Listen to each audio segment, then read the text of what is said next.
नमस्कार दोस्तों, मैं आपका दोस्त सीए दीपक सिंह, अकाउंटिंग गुरु।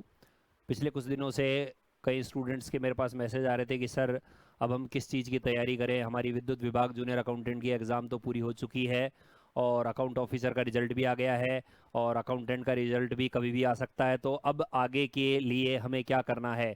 अकाउंटेंट का रिजल्ट पॉजिटिव रहे, नेगेटिव रहे। पॉजिटिव रहने वालों के लिए तो बहुत बहुत बधाइयाँ अग्रिम रूप से कि वो तुरंत आने वाली दीपावली के दिन ही नौकरी ज्वाइन करें और मुझे जल्द से जल्द अपना मैसेज करें। लेकिन जो स्टूडेंट्स कुछ नंबरों से रह जाते हैं, कुछ मार्जिन से रह जाते हैं, मैं उन लोगों को यही समझाना चाहता हूं कि आप इससे बिल्कुल भी निराश वगैरह, परेशान वगैरह ना हो। ज़्यादातर स्टूडेंट वे निराश होते हैं जो बिल्कुल कम नंबरों से एग्ज़ाम में रह गए हों।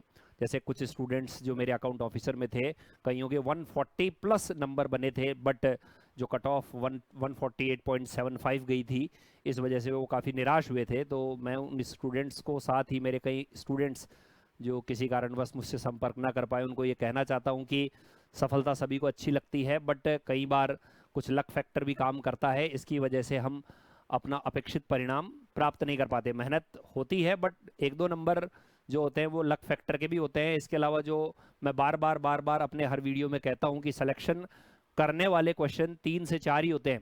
ध्यान रखना, कोई भी एग्जाम है जिसके अंदर 100 सवाल है, तो 100 सवाल में जो 100 सवाल हैं वो सिलेक्शन करने वाले सवाल नहीं होते। सिलेक्शन करने वाले सवाल उन 100 सवालों में मुश्किल से 10 या 15 ही होते हैं। यानी 15% जो सवाल होते हैं वो सिलेक्शन को डिसाइड करते हैं, क्योंकि वो हार्ड सवाल होते हैं, वो हर किसी को आते नहीं है।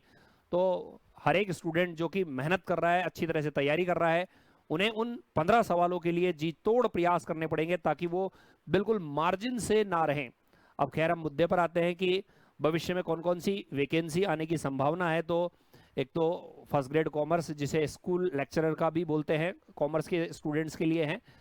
और दूसरा है टीआरए, तहसील रेवेन्यू अकाउंटेंट। तो ये वाली वैकेंसी तो जैसा कि नाम से पता चल रहा है कॉमर्स के छात्रों के लिए है, बट ये जो टीआरए है, तहसील रेवेन्यू अकाउंटेंट, ये सभी संकायों के छात्र छात्राओं के लिए है जिनके ग्रेजुएशन कंप्लीट हो चुका हो।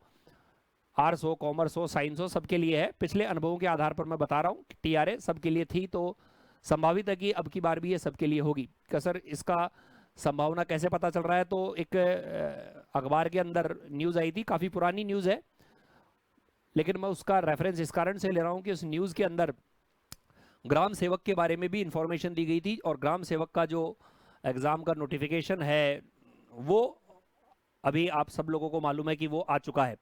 तो इसी कारण से जो ये तहसील राजस्व लेखाकार, तहसील रेवेन्यू अकाउंटेंट की 124 पद है, इनके भी आने की पूर्ण संभावना है। सिंस इसका एग्ज़ाम पिछली बार आरपीएससी ने करवाया था, बट अब की बार इसका एग्ज़ाम राजस्थान कर्मचारी चयन बोर्ड करवाएगा। तो मैं आप सभी स्टूडेंट्स जो कि कॉमर्स के हैं या आर्ट्स के हैं, साइंस के हैं, उन सबको जो कि टीआरए वैकेंसी का इंतजार कर रहे हैं, मैं उनको यही सूचना देना चाहूँगा कि वो एग्ज़ाम के नोटिफिकेशन का इंतजार बिल्कुल भी ना करें और आज से ही अपनी तैयारी स्टार्ट कर दे। उसका जो कारण है वो कारण भी मैं आपको अभी इस वीडियो में बता देता हूं कि इसमें सब्जेक्ट्स बहुत ज़्यादा हैं, बहुत ज़्यादा सब्जेक्ट्स है, 12 सब्जेक्ट्स है, और 12 सब्जेक्ट्स को पूरा करने में लगभग 5 महीने की आवश्यकता होती है। एक बार कोर्स पूरा करने में, ढंग से कोर्स पूरा करने में एक बार में 5 महीने की आवश्यकता होती है। और आप सब लोगों को ये बात अच्छी तरह से मालूम होगी कि जो सब्जेक्ट जितना ज़्यादा, जो एग्ज़ाम में सिलेबस जितना ज़्यादा होगा, उसमें कंपटीशन उतना ही कम होता है, कम होता है, कम होता है। सिलेबस जितना कम होगा कंपटीशन उतना ज़्यादा होगा, सिलेबस जितना ज़्यादा होगा कंपटीशन उतना कम होगा, क्योंकि हर एक स्टूडेंट्स जिसके 12 के 12 सब्जेक्ट अच्छी तरह से तैयार हो, इसके चांसेस बहुत ही कम होते हैं। तो यदि आप 100% अपना इसके अंदर देते हैं, 12 के 12 सब्जेक्ट्स में देते हैं, डे 1 से आज ही देते हैं, एग्जाम के नोटिफिकेशन का इंतजार किए बिना आगामी परीक्षा की तैयारी आज से शुरू करते हैं, तो सफल होने के चांसेस बहुत ज़्यादा बढ़ जाएंगे। अब मैं इसका सिलेबस वगैरह इसके बारे में बता दूं कि ये Rajasthan subordinate ministerial service selection board TRE की विज्ञप्ति जारी करेगा, ये मैं बता ही चुका हूं, और जल्द ही जारी होने की संभावना है।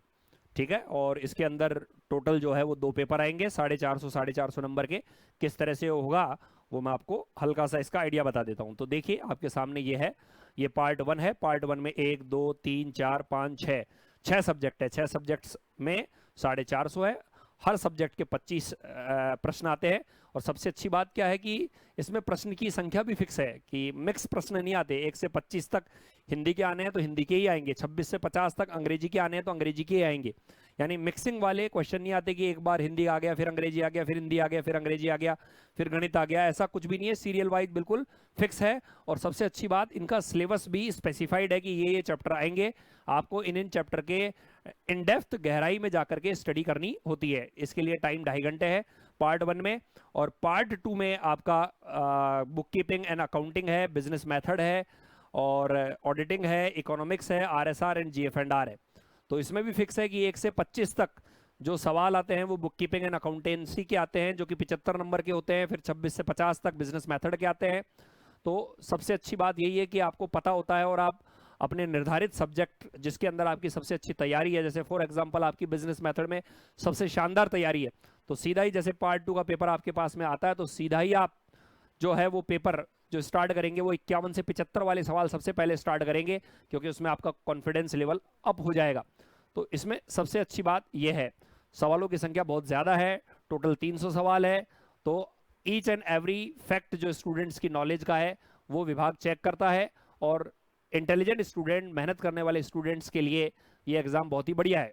यद्यपि पद कम है, बट मैं आपको पहले भी बता चुका हूँ कि कभी भी पद कम होने को लेकर के निराश मत होइए या खुश मत होइए। देखिए, यदि 30,000 पद है तो भी आपको सेलेक्ट होने के लिए एक ही पद चाहिए, और चाहे 125 पद है तो सेलेक्ट होने के लिए एक ही पद चाहिए। कभी भी ये देख कर कि नहीं 30,000 पद है तो यहाँ सिलेक्शन होने के ज़्यादा चांसेज है, ऐसा नहीं होता है। क्योंकि 30,000 पद है, सिलेबस बिल्कुल कम है, तो वहाँ कंपटीशन का लेवल बहुत ज़्यादा होगा, और वहाँ पर फॉर्म भरने वाले भी 16 लाख 17 लाख के आसपास होते हैं, और यहाँ पर 125 है। तो इस वजह से सीमित संख्या में स्टूडेंट्स पद भरते हैं, क्योंकि सिलेबस बहुत लंबा चौड़ा होता है। तो आप डे 1 से ही तैयारी करेंगे तो आपके लिए बहुत ही ज़्यादा फायदेमंद होगा। हिंदी का सिलेबस ये है। अंग्रेजी का जो कोई स्टूडेंट्स इनके सिलेबस वगैरह को देखना चाहता है तो वह नेट से डाउनलोड कर सकता है, टीआरएस सिलेबस टाइप करेगा तो उसे मिल जाएगा। और फिर भी यदि नहीं मिलता तो मेरा जो टेलीग्राम चैनल है दीपक सिंह अकाउंटिंग गुरु, उसका डिस्क्रिप्शन में मैं लिंक भी दे रहा हूँ। और यदि आपको वैसे अपने टेलीग्राम चैनल पर देखना है तो आप टाइप करेंगे CA, फाइंड के अंदर CA दीपक सिंह अकाउंटिंग गुरु, तो भी मेरा टेलीग्राम चैनल आपको मिल जाएगा। तो उसमें मैं ये डाल भी दूंगा, तो आप वहाँ पर जाकर इसे डाउनलोड कर सकते हैं कि बिजनेस मेथड में क्या क्या आएगा, अकाउंटेंसी में क्या क्या आएगा, और ऑडिटिंग में क्या क्या आएगा। देखिए, ये सिलेबस है, ये पिछले एग्जाम के ऊपर आधारित है। हो सकता है इसके अंदर सिलेबस में चेंज किया जाए, तो यदि चेंज किया भी जाता है तो ये जो दे रखा है कम से कम ये तो आएगा ही आएगा, इसमें कुछ एडिशनल ही ऐड होगा, इसमें रिड्यूस होने का तो सवाल ही नहीं।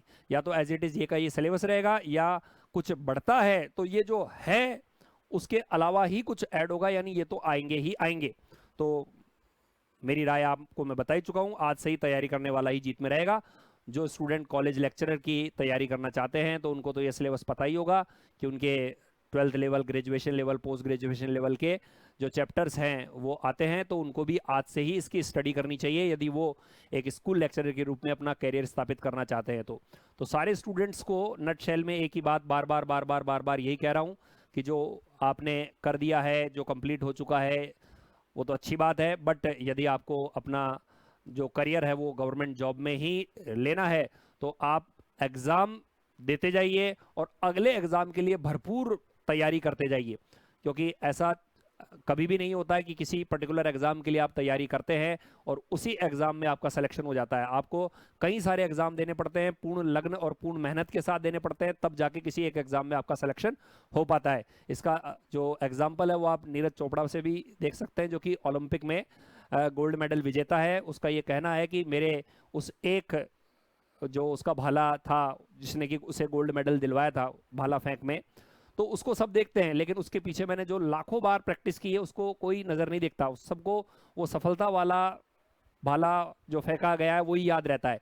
तो मैं भी आप लोगों से यही कहना चाहता हूं कि आपको भी लगातार प्रयास करते रहने पड़ेंगे, और तब जाके और आपको उनमें से किसी एक में सफलता प्राप्त होगी।